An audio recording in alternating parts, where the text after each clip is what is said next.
Yeah.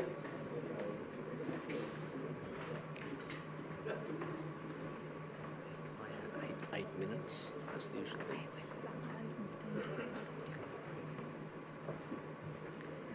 For our closing session on shaping foreign policy in turbulent times, I would like to request Mr. N.K. Singh to commence the session and welcome the Honorable Minister.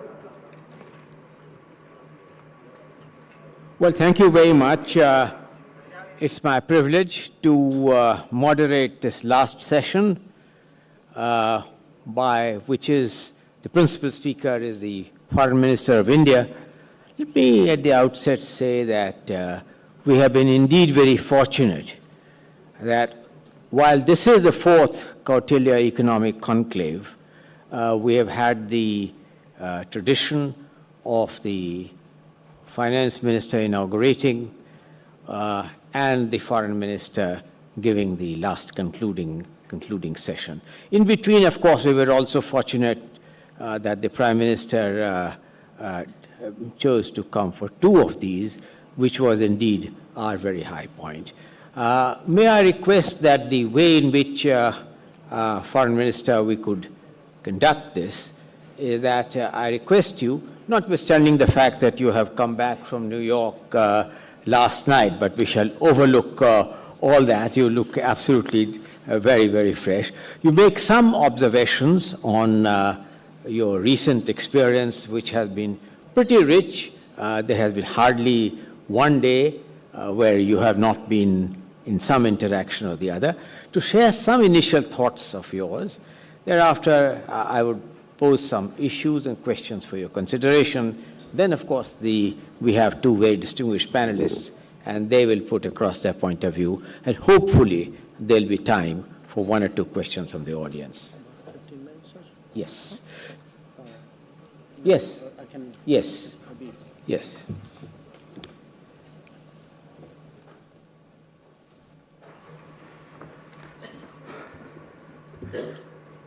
Mr. N.K. Singh, Mr. Trichet, Mr. McGregor, dear friends, it's a great pleasure to be back at the Kautilya Economic Conclave.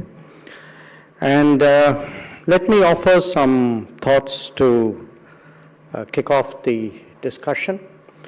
And I would begin really by saying that every generation believes that they are seeing unprecedented changes.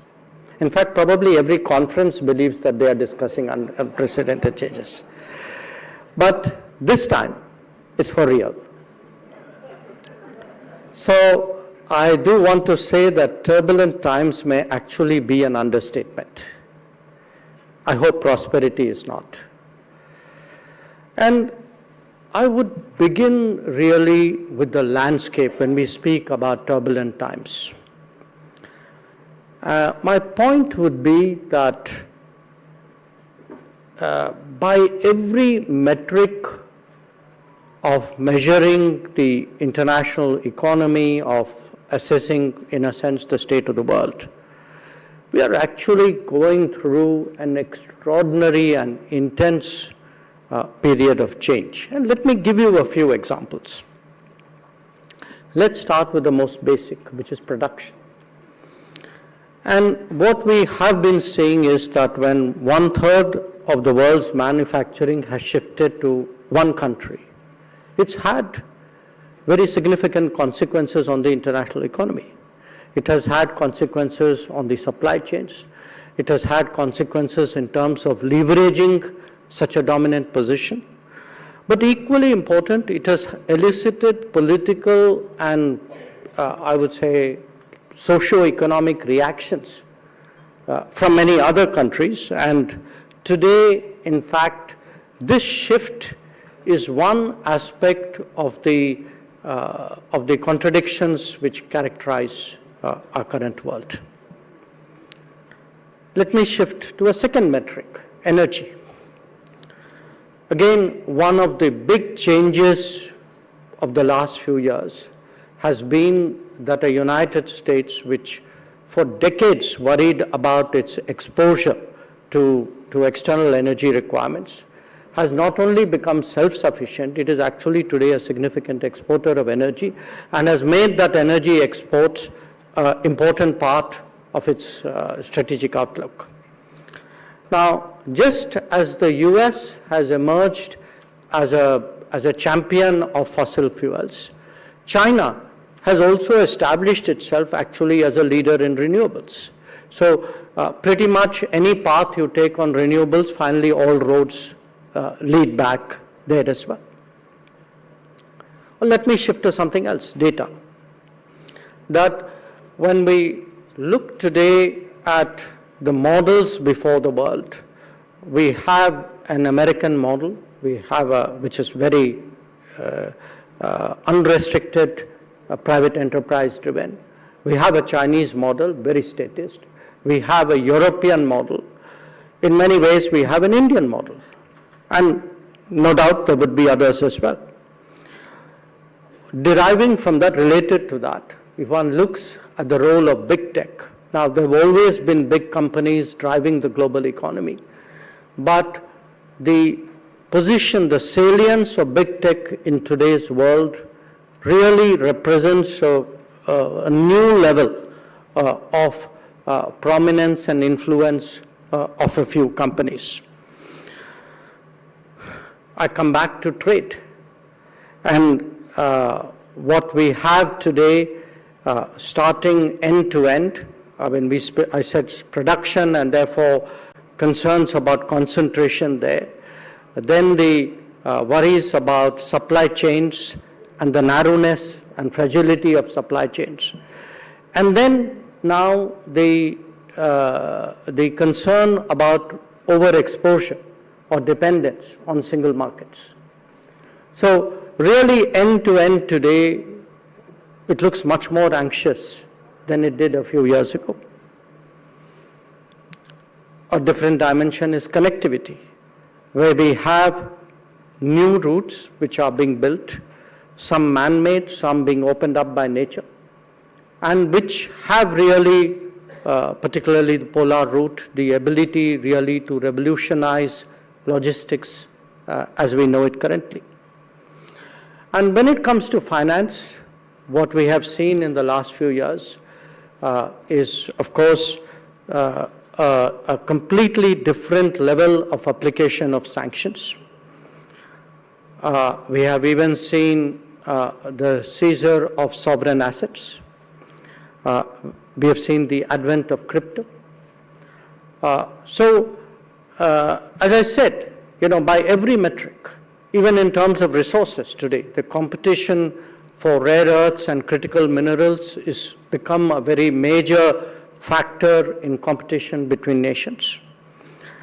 And what it has also seen in parallel is a return of technology controls which people thought was beyond them, behind them in the era of globalization. When it comes to mobility, demographic demands are competing today with social reactions to mobility. And there is a tension there which is playing out in different societies. And of course, the nature of weaponry, the nature of war has today fundamentally changed. We have seen that in multiple conflicts, starting with Azerbaijan, Armenia, Ukraine, Russia, Israel, Iran. So contactless war, often with standoff weapons, but which can have a very impactful, sometimes even a decisive outcome. These are today the characteristics of this landscape of these turbulent times. And of course, the sentiment which characterizes these turbulent times is a growth in the opposition to globalization in many parts of the world. Now, it's not just that all of this is happening. All of this is also happening in a very short time frame. So the intensity of these multiple happenings actually converging on the global economy at the same time. This is today actually setting into motion a paradoxical situation where on the one hand, the very factors which I referred to encourage higher risk-taking. At the same time, because of the consequence of this, there is a serious effort also to de-risk every facet of both politics and economics. So this playing out of, I mean, it's almost like you're raising the height of the trapeze and removing the safety net with each passing day. And that is really today the state of the international polity.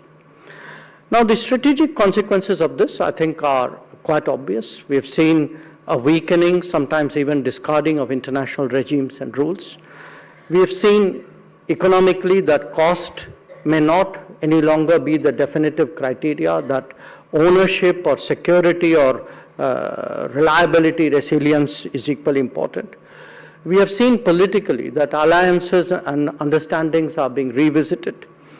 We've also seen in a few cases, in the cases of really the major polities, that their belief in balance of power is probably much less. They seem to think they may not need the rest of the world as much as they did before.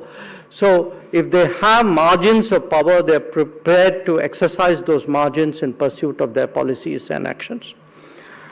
We have therefore seen overall the global needle move much more towards competition and away from compacts. And that global needle is moving because there is today a tendency to weaponize almost everything. And that if a state has a tool in its toolkit, an instrument to be used, there is much less reticence, particularly on the part of the major powers, to use that. So, all in all, yes, times are turbulent, to say the least, and we have, therefore, this challenge of how do we ensure prosperity. Now, every country faces this predicament. Obviously, so does India. But every country faces a different predicament. In the case of the United States, a country which, in a sense, underwrote the international system as we know it, has really been the harbinger of change.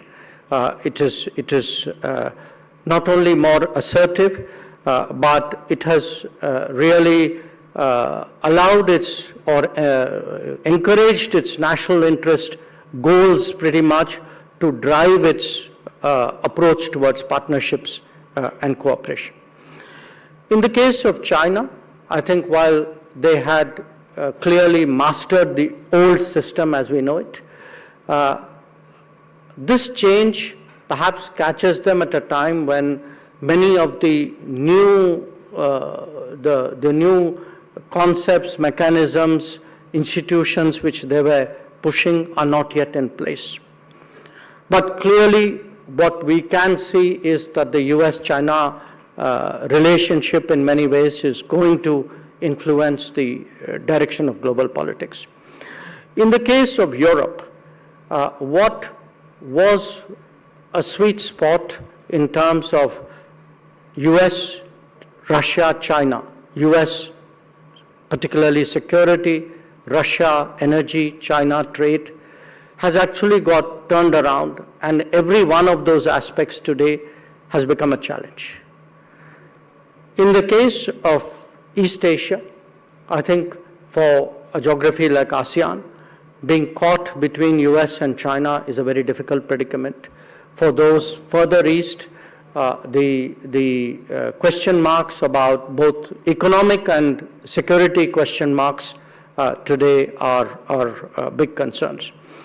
In the case of Russia, you can see that their current goals and their future opportunities perhaps are not aligned on the same plane.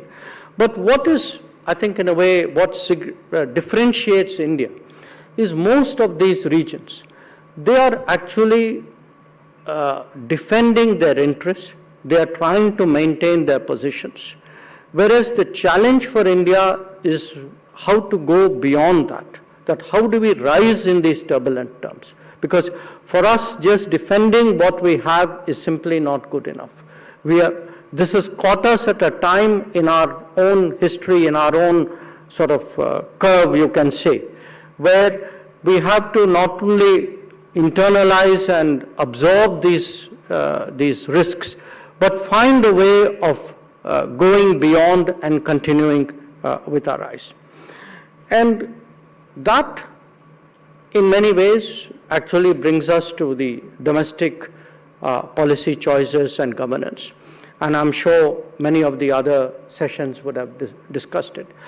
But I do, from my vantage point, want to make one observation.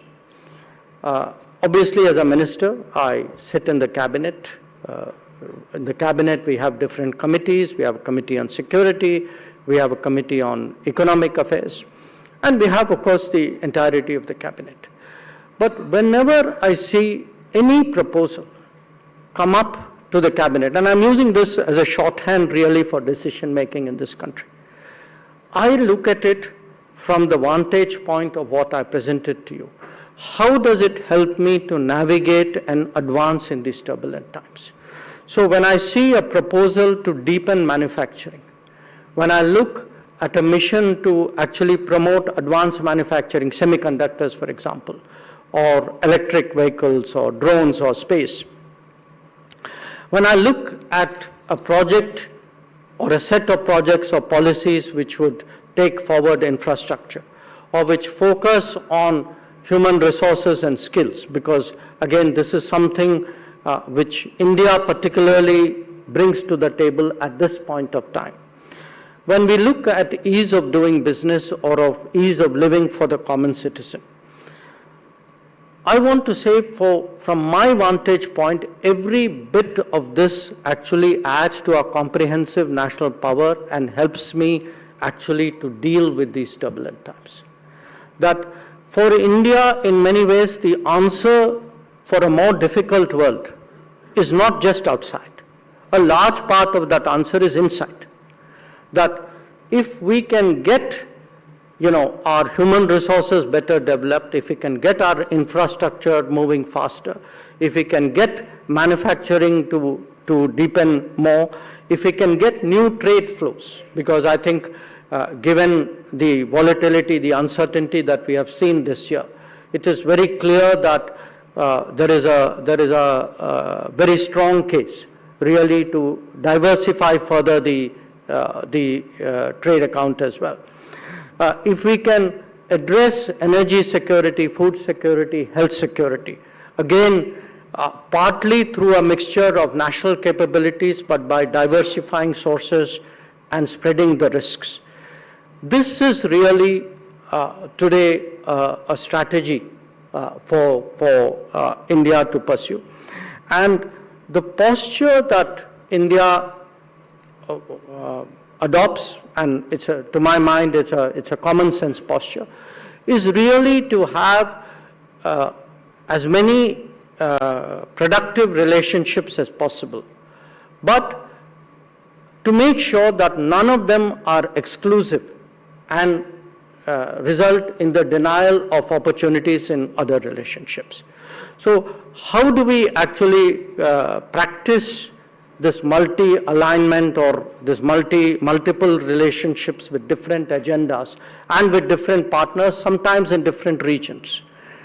This is really the external challenge. The internal one, of course, is to improve every dimension of our comprehensive national power. And in my view, we've laid a very solid foundation in the last decade. I think these 5 years, given the international environment, will test us like it would test every other country in the world. But I think it is a test with which, where we approach it with a degree of confidence, with a degree of firmness, and certainly with a degree of hope that this approach that I have laid before you will give us the results that we need. So thank you again for your attention, and I will go back and join my fellow panelists.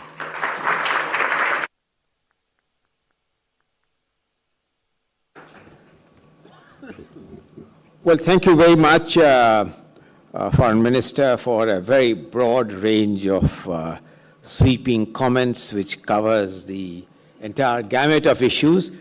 You certainly showed no signs of any fatigue of having traveled to different parts of the world, spending a night almost every day from what one reads in the newspapers to a different destination. Let me ask you a couple of questions, if I might, and then, of course, we'll request the panelists to add their comments and then request you for you.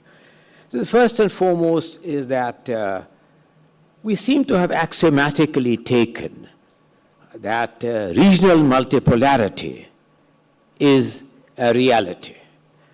Now, multipolarity, is that an answer to effective international relationship? Is that a requiem of the old world order? Little earlier, very, very strident remarks are made about the future of the Bretton Woods, about the future of the WTO, indeed, of the future of the United Nations itself as a product of the Second World War. So do we take it that the regional multipolarity, in whatever form, congruous or incongruous, also means a requiem to the old world order which you inherited from the post-Second World War? That was my first broad suggestion to you. The second is, I thought that it was rather brilliant that you brought out the asymmetry in the way in which issues of energy security are being pursued. The United States, which was at the front line of seeking renewable fuels, is now gone back to fossil fuel. China, which was the culprit all along for excessive emission, has gone back to indeed embraced renewable fuels in a manner which is unbelievable.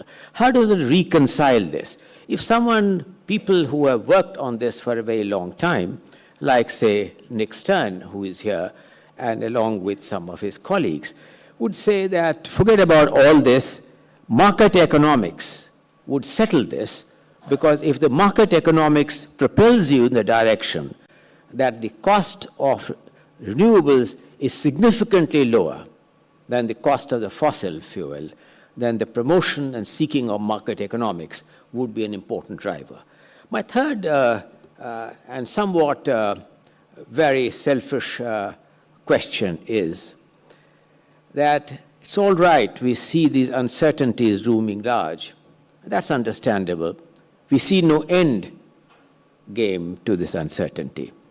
But in all this, as we seek to promote a 6.8%, consolidate a 6.8%, I do not agree with some naysayers who have been proved wrong in the past, but continue to propel that view. 6.8% is a recalibrated growth figure, which the RBI has adopted only day before yesterday. How do we get from 6.8 to about 8%?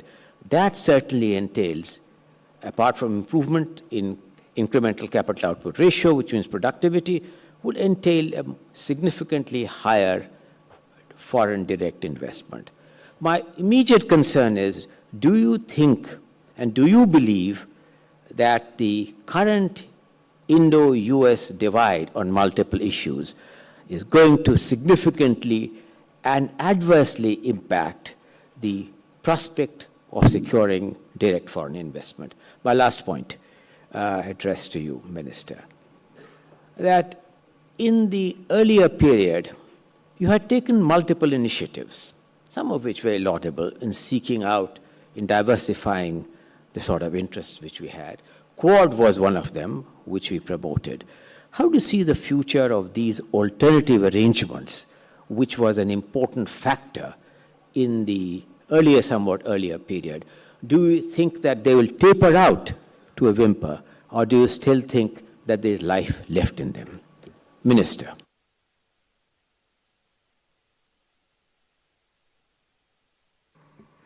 I think each one is a subject for a lecture, but let me start with the multipolarity. Multipolarity is partly happening, but multipolarity partly has to be built. that individual countries have to make efforts to actually build their strength. All of it will not happen by itself. Now, I say that because, again, multipolarity sounds a very neat quantitative description, that if there were X number of powers, now there'd be 3X or 4X or whatever it is. It's far more complicated than that, because what we are also seeing in many cases is a tendency for, in different regions, for the regionally influential set of countries or a single country to actually take a lead. So you're seeing the old order actually mutate in different ways. It is partly fragmenting, it is partly multiplying, it is partly decaying. You know, all of this is really happening at the same time. So multipolarity somehow suggests that, you know, we're going to have a very neat movement into the next phase. I'm afraid it's actually probably going to be a longish, messy twilight zone with many things happening in many regions, often contradictory to each other. On the energy question, again, I mean, today, of course, you could argue that, you know, at a time when you have price caps on energy, when you have sanctions on energy, when you have subsidies on renewable, I'm kind of scratching my head and wondering, where is market economics in all of this? So I think when you have, again, a world where trade, the central consideration of trade has now become tariffs. Please explain to me, you know, where comparative advantages and competitiveness go. So you know, it's not just the basics of politics that we are revisiting. In many ways, it is also the basics of economics. On the India-US issues, look, we have today issues with the United States. A big part of it is the fact that we have not arrived at a landing ground for our trade discussions. And the inability so far to reach there has led to a certain tariff being levied on India.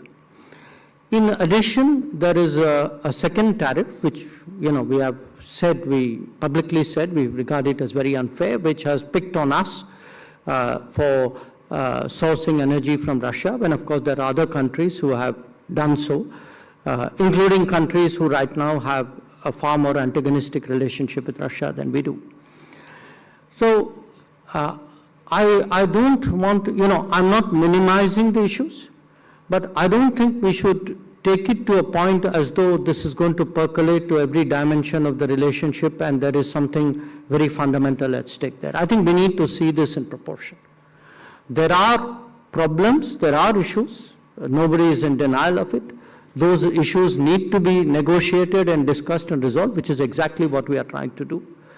But I would really sort of hesitate to read very much more into it than the issues themselves. I think I also want to say a large part of the relationship is actually continuing either as business as usual or in fact in some cases even doing more than it was doing before.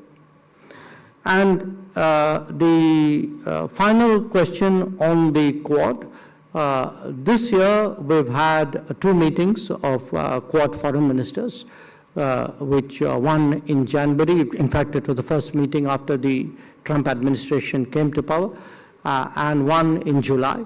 Quad has a sort of a bureaucratic structure at different levels, in different dimensions.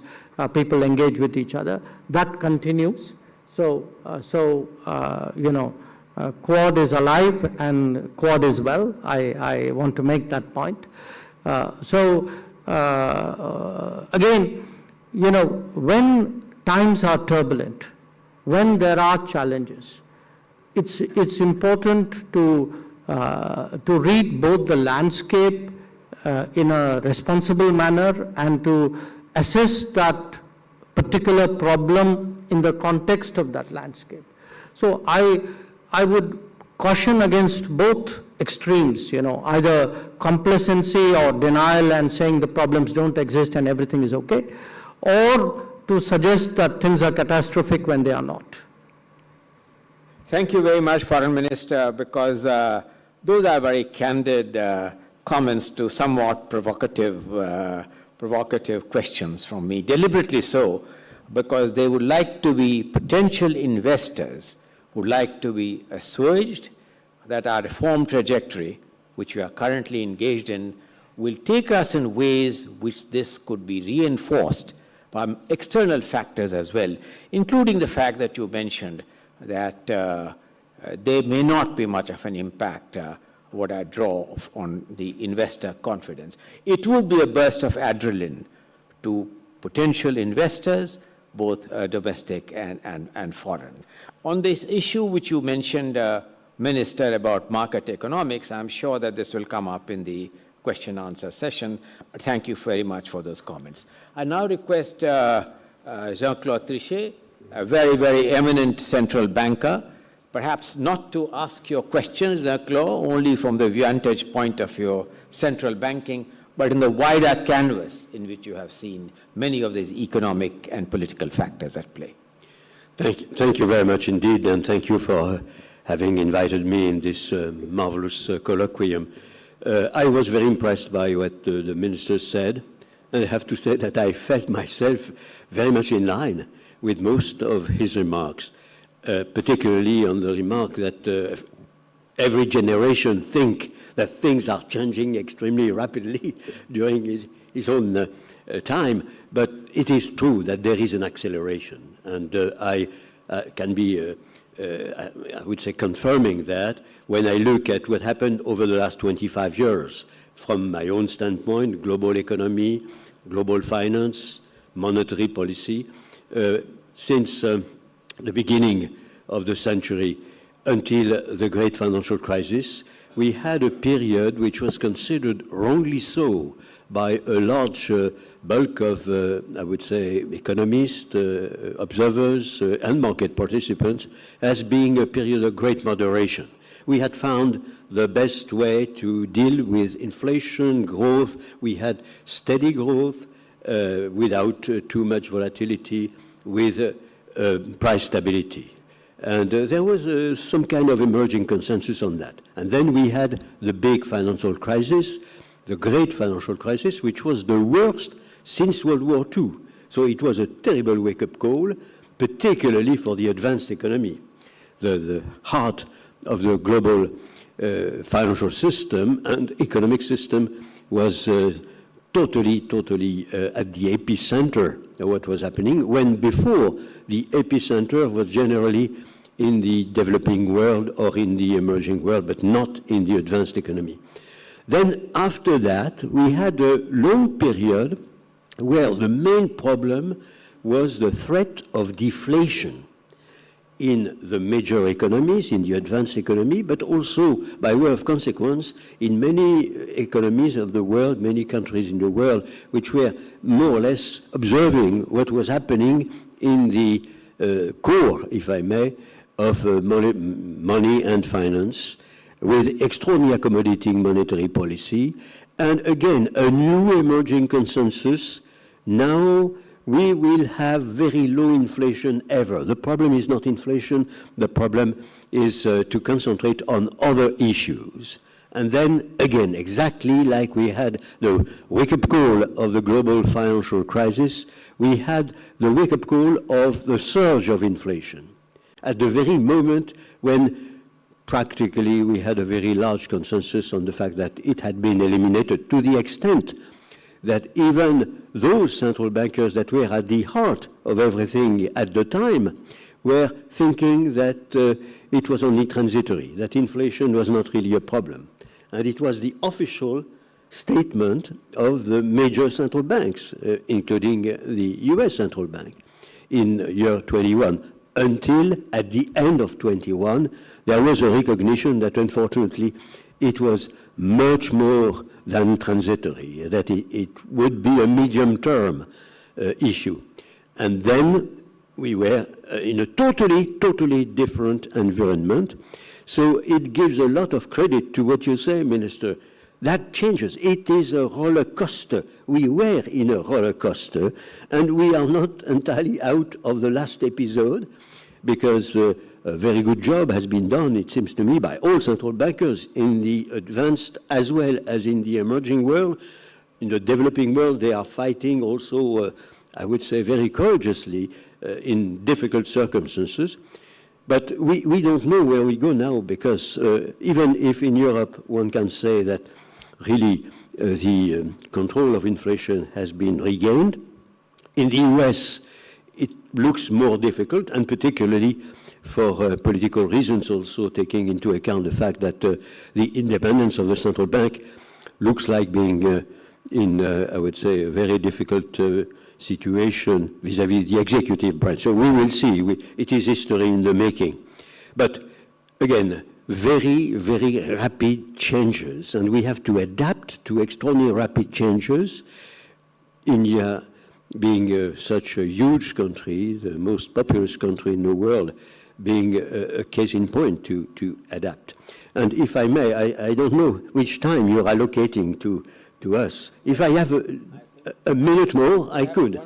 Perhaps, Jean-Claude, 1 or 2 minutes more, and then perhaps we're going to request Richard to make his comments. And there's a very great degree of interest in what the Foreign Minister has said. Hopefully, we began 15 minutes late, and so perhaps we will be able to take some more questions on the But if you give me 1 minute more, 2 minutes more, that's extremely generous. Thank you very much indeed.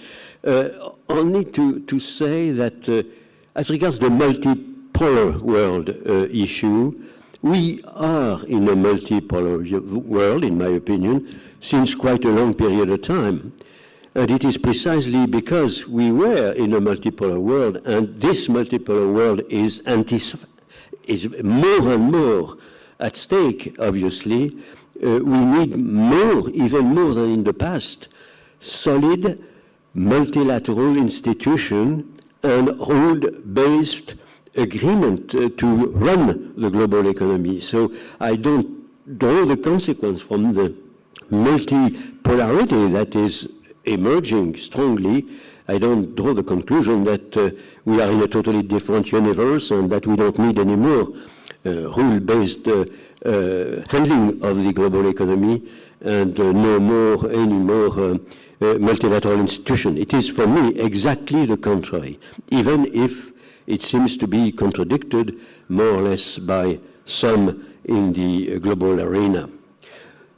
A last point, which could be my provisional conclusion, I am very impressed by the ambition of India and by the fact that your own question, which seems surrealistic in my own perspective, how would you do to get 8% growth per year, which is, possible, doable, clearly, because you are already at a level which is quite close.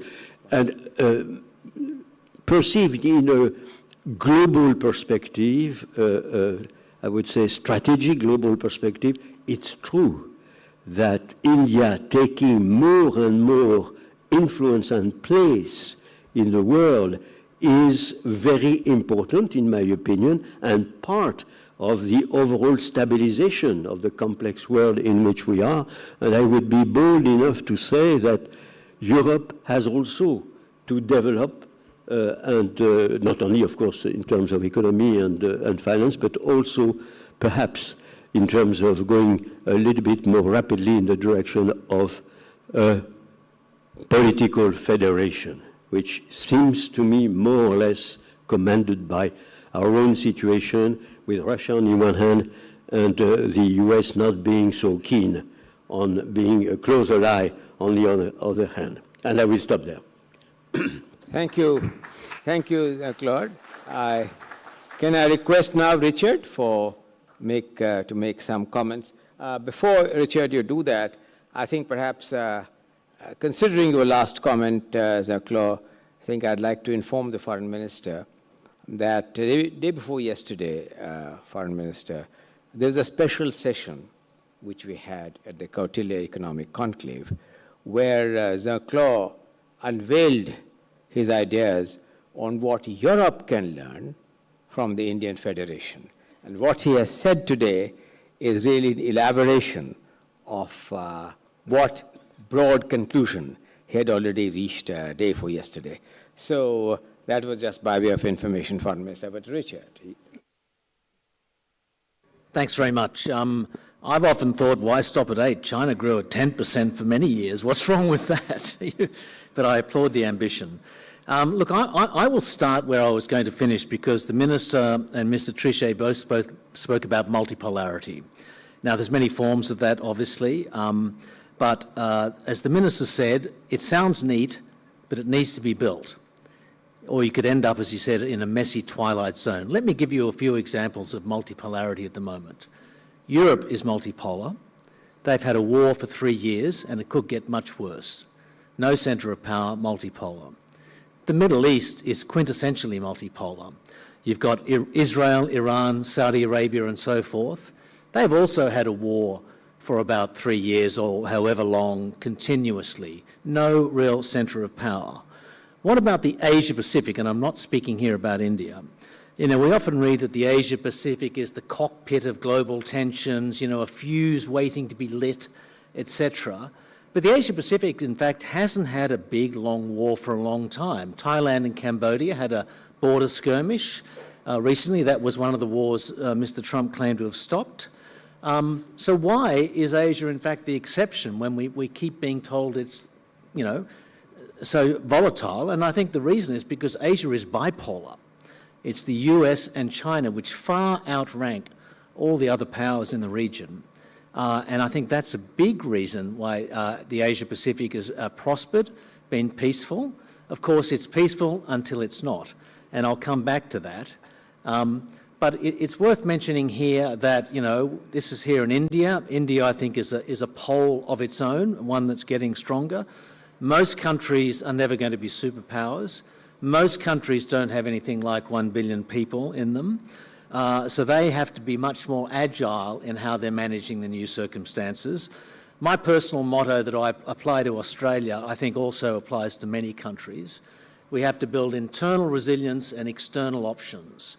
And that's a real challenge. And that, by the way, is why India is so important these days for countries which are caught in the middle of the US-China contest.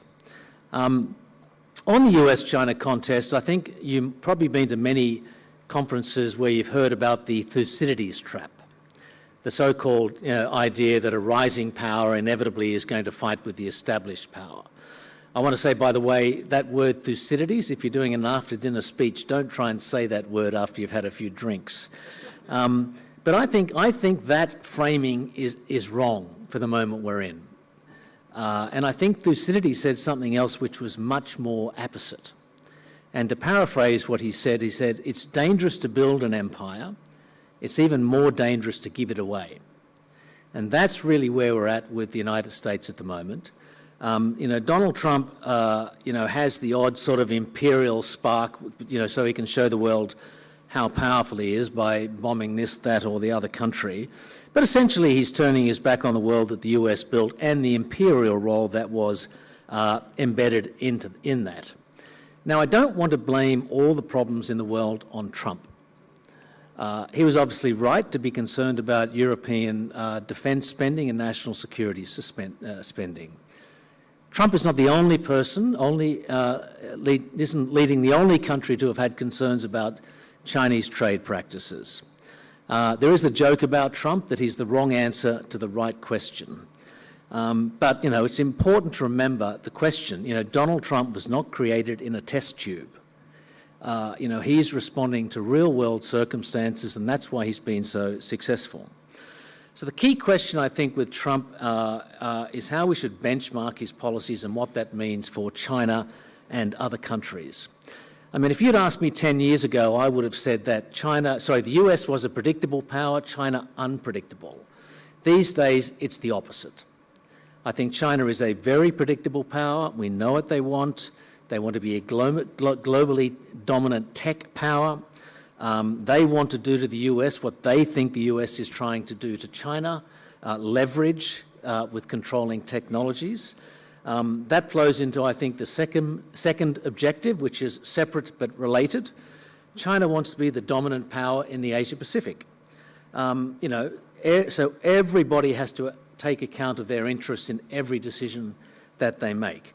Now, to me, there is nothing remotely surprising about that ambition. In fact, it would be strange if it were otherwise, given China's history and size.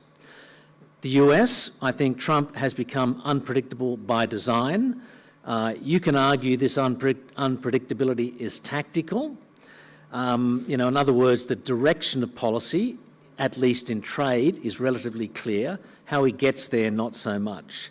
In fact, the funny thing is that Trump's diplomacy, I think, what does it remind you of? It reminds me of the old Chinese imperial system of tributary diplomacy. In other words, the emperor would demand that people come to court, give him gifts, and once they'd given him gifts and sort of, confirm their inferior status, they would be, patted on the head, allowed to go away and live in peace. Trump is doing much the same. I don't know how else you describe the sort of conga line of people going to the White House, knocking on the door and offering them deals. I mean, it's humiliating, but it's meant to be. And the one country that ironically has not played that game is China itself, because China has leverage, in this case critical minerals, and it's using them. Trump is playing a tariff game, China is playing a supply chain game, and I think that is far more effective.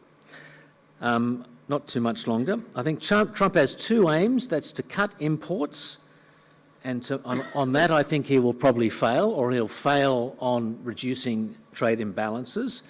His second is that he wants other countries to pay more for their defence or pay more to the US if they're providing security. And I think in that case he might succeed. I was in Taiwan recently at the headquarters of a big tech company, and the head of that tech company said something like this about Trump and the US and defence. He said, it's like somebody was guarding your factory for 40 years for free, and now they want to be paid. And we're not quite sure how that occasion will play out. I'll have to cut my remarks. So China has proved it has a lot of leverage at the negotiating table. Sure, its economy is growing more slowly, it remains robust. Its military capabilities are expanding. Diplomatically, its convening power, I think, is greater than ever. Also look at a place like ASEAN, for example. Every single ASEAN foreign minister would meet Wang Yi, the Chinese foreign minister, at least 3 times a year.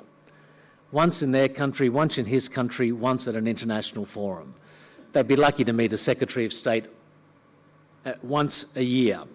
So are we looking at a situation in the region, Asia-Pacific, not so much the Indo-Pacific, that the existing hegemon is being eclipsed and a new hegemon is about to take their place? In other words, the king is dead, long live the king. And I would say not so fast. Why is that? First, the US is far too big and far too powerful on so many benchmarks to be dethroned or ignored. But I think more importantly, let's look at China's position in the region. China cannot and will not be the US on trade, in other words, the final destination for imported goods. China's imports have been flatlining lately. It's mainly raw materials and intermediate goods. Its exports have been booming. China will have a global trade surplus this year of about $1.2 billion. So that is the reverse of the United States. China will not be the final point of demand, as you might expect a big economy to be.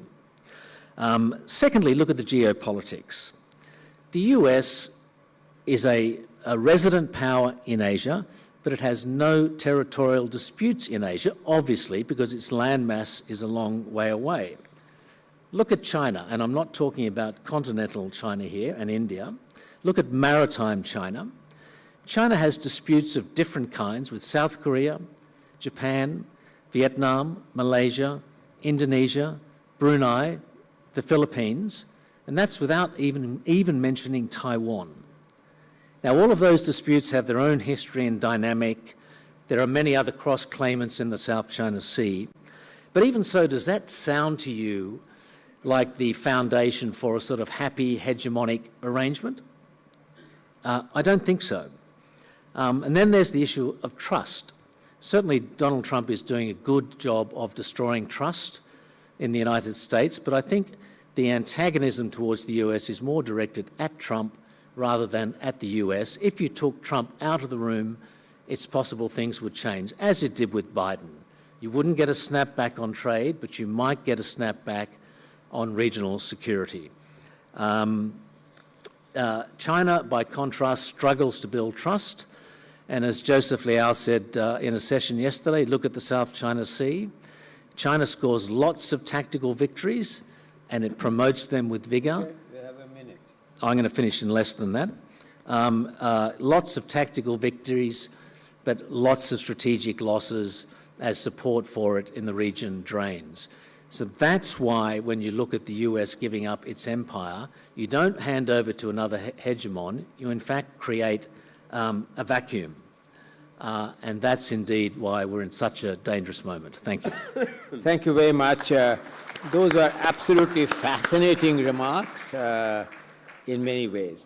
With your indulgence, Minister, since a wide variety of interests and since we began, we have roughly 10 minutes for question and answers.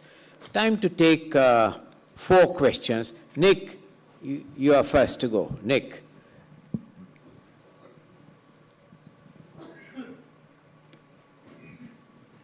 Thank you, first and foremost, for a really splendid panel. It gave us so much to think about. I wanted to pose my question to Minister of External Affairs, but to pick up on a question essentially which NK began.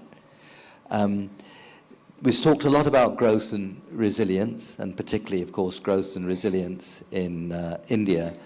My question is that would you recognize a strategy that says we actually build our resilience through growth by investing in the technologies of the future, by investing in a way that builds on the strengths that India has and that you described so clearly? So in other words, this is a moment to increase investment in India.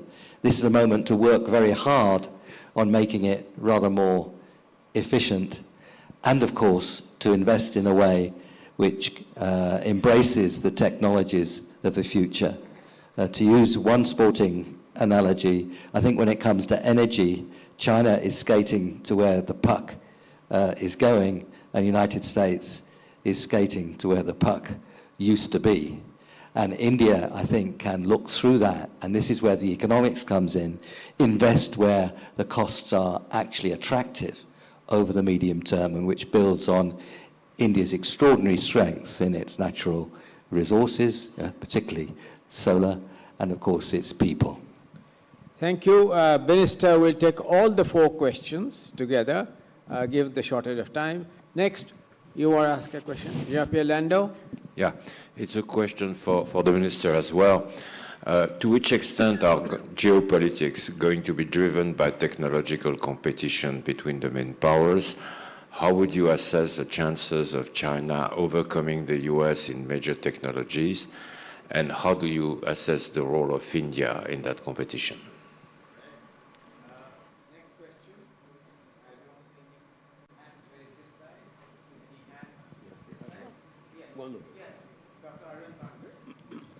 side. So I want to pose a hypothetical.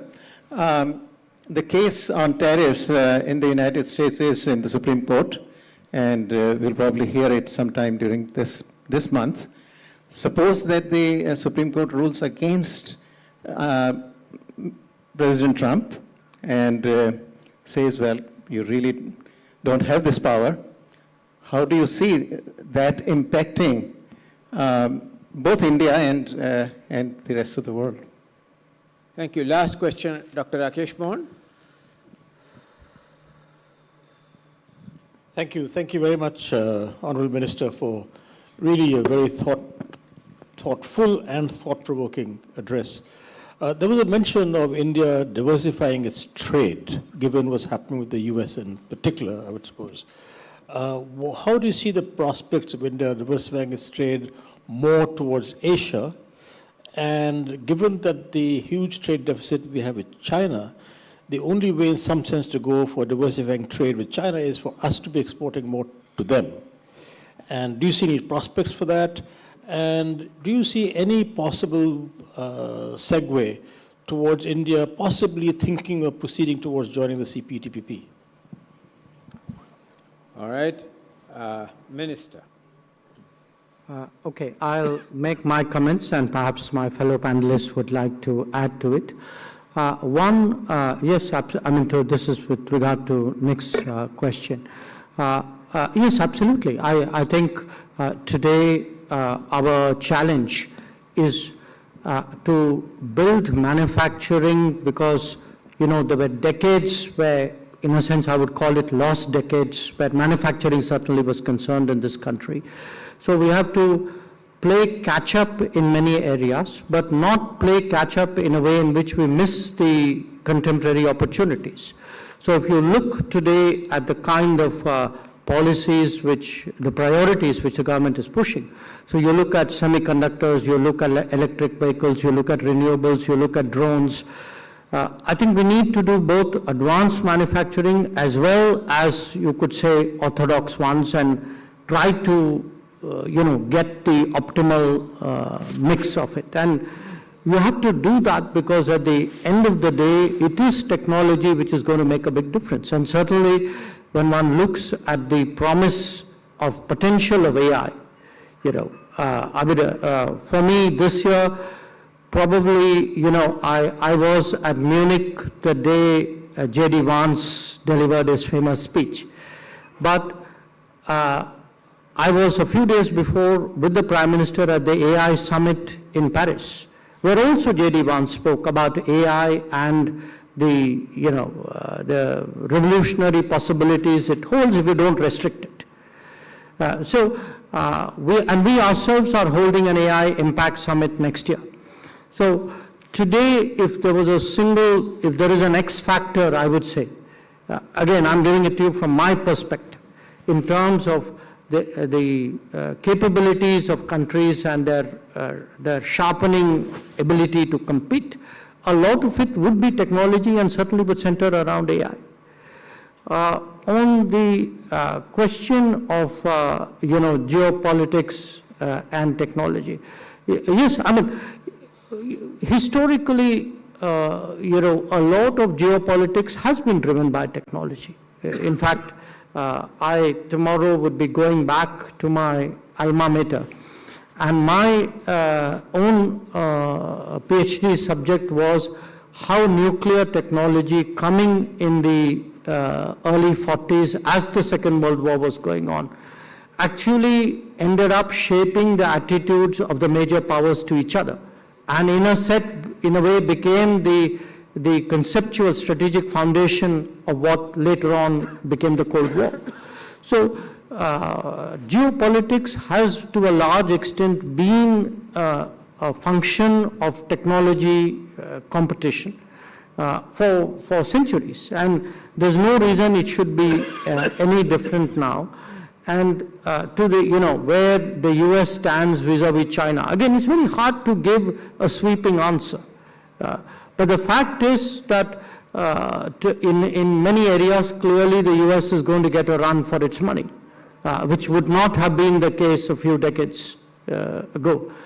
And these are, I would say, instructive for a country like India, which is, how do you build those deeper strengths? How do you create a workforce, the startup culture, the entrepreneurship, the institutions, really to look at imbibing, absorbing, and creating technology.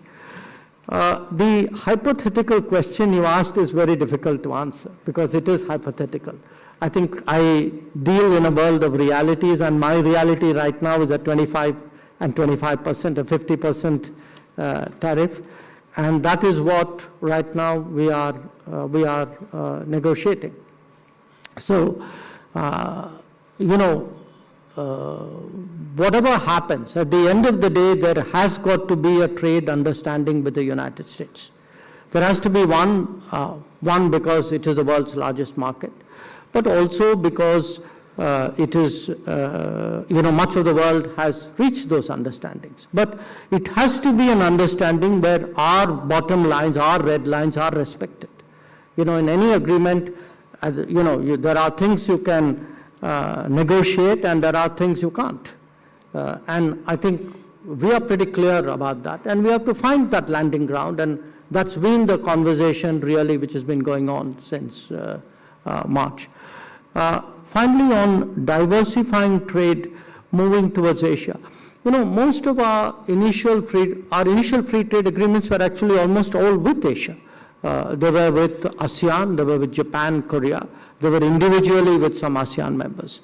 And the challenge today which we face is that in many ways, these are economies which are competitive.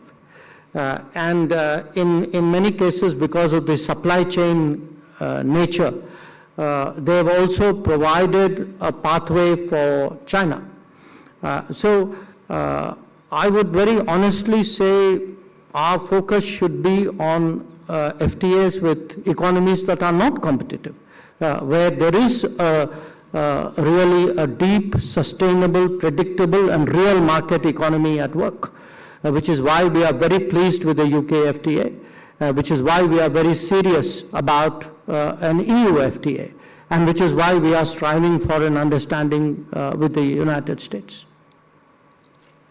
Well, did you want to chip in to say one word, since the Minister said that in case a panelist wishes to respond to any of the questions? I'll say one thing quickly. Yes. Yeah. I think on Chinese technology, I think finally people have realized this old idea that since China is a state-led economy, it can't be innovative, it can't be creative. That's completely wrong. And we're still coming to grips with understanding the Chinese system. When Japan was beating the world, whole libraries were devoted to new Japanese management techniques, just-in-time, etc. So I think we kind of need to do the same thing with the Chinese system, the Chinese factory, whatever, as well. China has speed and scale. Yes, they waste a lot of capital, but they've done much more than that in skilling their workforce on so many different levels technically. So I think, however you see it, whatever you think of China, their achievements are formidable. Okay. Jean-Claude? Only to say that the human resource of India, and I understand the kind of lucidity you have on the medium and long-term chances and challenges of India is such that I have to say that it reminds me the kind of confidence I was myself experiencing years and years and years ago in South Korea, where they had the feeling that nothing was impossible. And in India today, and your own speech and the speeches of the members of the government give me the impression that you have attained a level of confidence in the long-term, I would say, evolution of your own country that is the promise of a catching up exercise of first magnitude equivalent to those we have observed in the past in Asia and are very, very impressive. So, and I re-say that the Indian growth and the Indian influence is part of a better world, in my opinion, in the future. May I just add one sentence? Please go ahead, Minister. I would say that that very spirit also leads us, gives us the confidence that any trade agreement we would negotiate with anybody would be fair and balanced. Well, with those sanguine words, these are the closing remarks to the closing session of the fourth Kautilya Economic Conclave. We end with a degree of optimism, not only emanating from what the earlier interventionist has said, but with the foreign minister agreeing fully with what Jean-Claude has said, namely that the voice and confidence of India would be decisive as a contributor to global prosperity, of which India would also be a beneficiary. So thank you very much, Foreign Minister, for the honor you have done, and thank you for your continued support. I think